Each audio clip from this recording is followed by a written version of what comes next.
that will be speaking. We'll begin with Diane Hume, followed by Joe Feller, Belinda Seidemann, Myrna Hayes, Rich Radna, pronounce that correctly, and Tony Brake. If you'd please line up in that order. Diane Hume. Good evening, everybody. My name is Diane Hume. I live at 1313 Louisiana Street. I'm a homeowner and a taxpayer here. What Ann Carr said, I felt the process that happened was very undemocratic. We had about 30 seconds to enjoy the fact that Orcam was dead, and then we had this sneak announcement about RFQs, etc. I talked to several people I know and respect who were pro what the city was doing. And when I did that, I heard some really strange stuff from them. One, only old white people go to the preserve. That was a good one. I know for a fact, as a user over the last 5 years, that's simply not true. Myrna was embezzling $280,000 a year. At the most, the preserve has grossed about $69,000 in a year. She maintains a bookkeeper and tax reporting. That the preserve had no insurance. The preserve actually is good liability insurance and gets a good rate because people aren't shooting each other out there. And that Myrna doesn't work well with other people. Well, she's managed to maintain, grow, help found, grow, and maintain this preserve for 12 years more, actually, and with the help of volunteers and with no money from the city particularly. Okay, so I'm the person who put together the online petition because I felt the people of Vallejo did not get a chance to input on this process. To this point, we have over 2,500 signatures on that, which is about 2 out of every 100 people in Vallejo, and there are more people who would like to join. So what I want to know is what is the city is intending, RFQ and requesting it instead of working with the people who'd been doing this for so long sounds like an invitation to privatization to me. Now, I see your goals. You say, okay, free admittance, security, all of that. One of the things, the preserve was the first thing that I came to in Vallejo. It's one of my favorite things about the whole city. And to just have it summarily closed like this, people shoved out who've been there forever, loss of a community, it's very upsetting to me. So that's on my personal point of view. On my more public point of view, I just want to keep talking with people about what we can do about this and connecting with people. So I just want to say thank you, everybody, and it's good to talk to you tonight. That's it. Thank you, Joe Feller.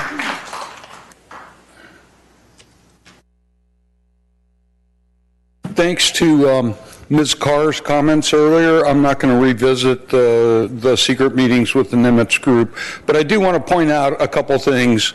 On December 5th, the Restoration Advisory Board, which advises on Mare Island, had a meeting. It was actually a tour of Mare Island, and at that time they told everybody at the board that the city had withdrawn from applications for hosting hikes during the Flyway Festival on Navy property. Then we held our press conference, and then on the 12th, in the Daily Republic, Will Murat claimed that the city had a license agreement to access Navy lands, which wasn't true. A few hours later, we get an email from the Navy stating that the city was re-engaging with them to get permits for the 7th through the 9th. So what's up with that? I mean, is the city supporting the Flyway Festival or is it undermining it? The second thing, in this report, the slideshow from the city manager, he states that the preserve will be free. Free of use fees is the way that I interpret that. And we have a half a dozen emails from staff that RFQs that are fee-based will, responses to the RFQs that are fee-based will be allowed and as appropriate responses. So which is it going to be? Is it going to be fee-based or is it not going to be fee-based? If there was community input and transparency to the community and transparency to organizations like mine, the Sierra Club, and other nonprofits, we wouldn't be having these arguments and taking up council's valuable time. But right now, from our PRAs, we are seeing a different story than what the city manager is telling you. Thank you. Belinda Seidemann, followed by Myrna Hayes. Hello, and thank you for finally addressing some of these issues around the park. I really appreciate that. I live on Mare Island. Pardon? Please speak into the microphone. Okay. Thank you. I think I have. There. I live on Mare Island, and I have a particular fondness for the preserve and the golf course. In fact, it's one reason I chose to retire there. When my husband and I first started looking around in Vallejo, moving from Los Angeles, friends took us to the preserve. I think Myrna was one of the first people that I met here, and it really helped me decide to live on Mare Island. Many of my neighbors there are becoming concerned about the closure of the park and the golf course. And they're also being concerned about the future of our quality of life there, with talk about 10,000 houses and what are we going to do about the traffic getting on and off the island and so forth. So people are becoming uneasy about that whole situation over there. I noticed on the public trust lands statement on the PowerPoint that it said the city in 2002 was to open, operate, maintain, and all improvements in safe condition. Well, what's been going on about that since 2002? Now it's 2018. You know, did the city hold up to their state lands agreement? Doesn't look like it to me. I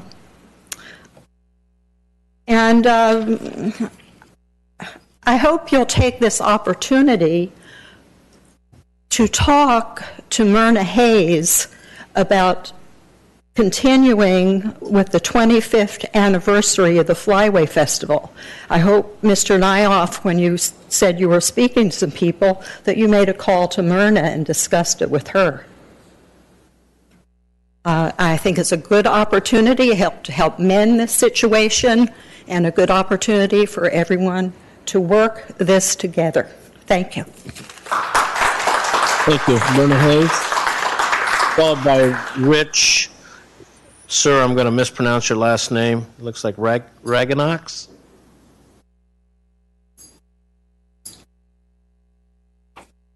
Hi, my name is Myrna Hayes. You probably heard of me.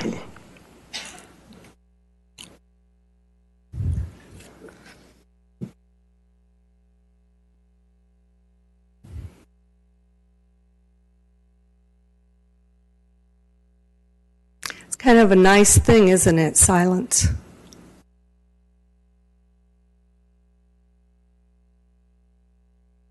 That's what the preserve means to this community. A place of peace, a place of silence, a place of solace, a place of retreat. A place is a little bit fun as well. It's a place of community, a place that has featured art, active art, and it's a place of gathering. And we've made it work through a tremendous team of dedicated people who volunteered their time. There's been a tremendous deterioration in the relationship between we who founded and have funded at nearly $500,000 of cash and several hundred million, not 100 million, several $1 million worth of investments by this community. There's been a big disconnect between city staff's relationship with us up through 2018, and then a deterioration in 18. I don't have to tell you that. 19's been terrible. What's happened? What's happened? There's silence. Silence. The same silence with a very, very different tone than what we experience in nature. We'd like to be back at the table. We'd like to know why we were given 2 hours, 10 days to remove the belongings from the... Was this your approval? Was this your plan as electeds? Why are we told last night that our beekeepers' bees are going to be destroyed by city staff? There's a disconnect, serious disconnect between what you have set maybe as goals for this community, what you champion in nature and open space, children, education, all of that, and what's happening with staff today and the relationship we have with them. We need you to get a mediator together and ASAP help us sort this out. And if you're going to take a stance about the Flyway Festival, because we took one, I want to note that we have a trademark on that, in fact, because we've operated it for 25 years. And if you think you're just going to get smart and go, oh, well, we'll call it a Fly-Away Festival. That was a PSA ad, by the way. That's not going to work for us. We have a business we operate, and you can't take our business. You can work with all the sweet folk you want, but you can't take our business name. You can come up with something else. We've come up with lots of events over the years. We maintain a tremendous turnout at them, but you can't steal our event. You are a government agency. You are not a nonprofit business with the ownership of the Flyway Festival in concept and in reality. So I would suggest that your people get with our people. It just makes sense. We're doing the craziest business plan I've ever seen in this town regarding the preserve right now. Exhausted. Thank you. Thank you. Rich Radna. Rich, you in the audience? Can I just let you know that Rich Radagonda had to leave. He's an extremely ill man, and he wasn't able to stay this late. Thank you. Tony Brake, ending with Daniel Boone.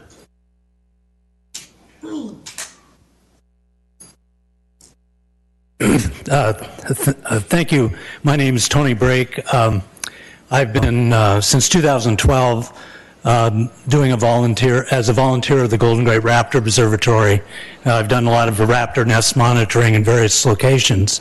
So in 2012, Harv Wilson and I began an effort to document and monitor a rapidly expanding osprey nesting population around San Francisco Bay. And the core of that nesting expansion took place along the Mare Island Strait after the first nest was found in 1990. Since that time, I've made hundreds of visits to the preserve to monitor the osprey nest, but I've also come to appreciate the abundant wildlife diversity that's there. And I wanted to just urge that a more conservative approach be taken than is recommended in the tree removal proposal that I've read here tonight. There's often a sort of reflexive impulse to remove fire-damaged trees, dead fire-damaged trees, often just for aesthetic reasons, maybe and possibly safety reasons also. But what's often not appreciated, these are critical wildlife habitat features for many species, particularly in an area like ours, where wildlife and plants have evolved in a fire regimen.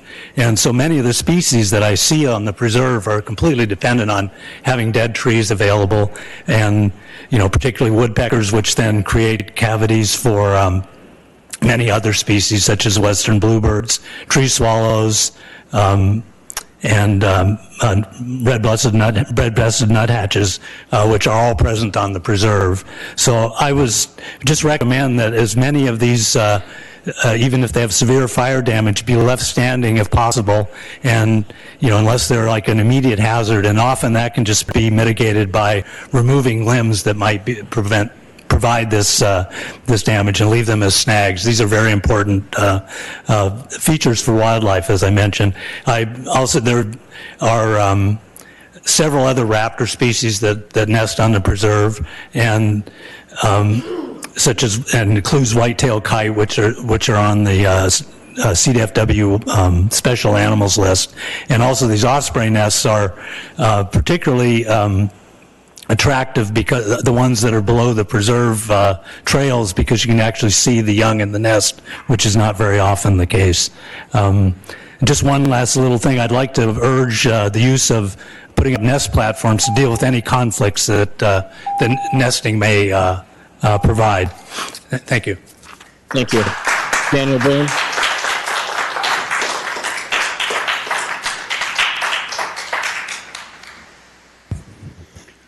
Mr. Mayor, Vice Mayor, and Honorable City Council members, my name is Daniel Boone. I live on Mare Island.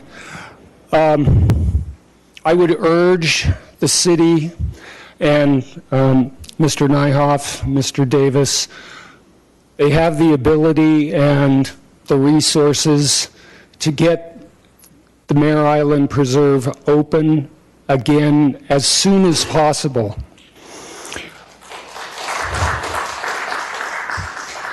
We heard from in a couple of different contexts tonight about the image of Vallejo, the Jesse Bethel students who cleaned up their campus, and several council members, when we were talking about the Six Bridges project, talked about the aesthetics.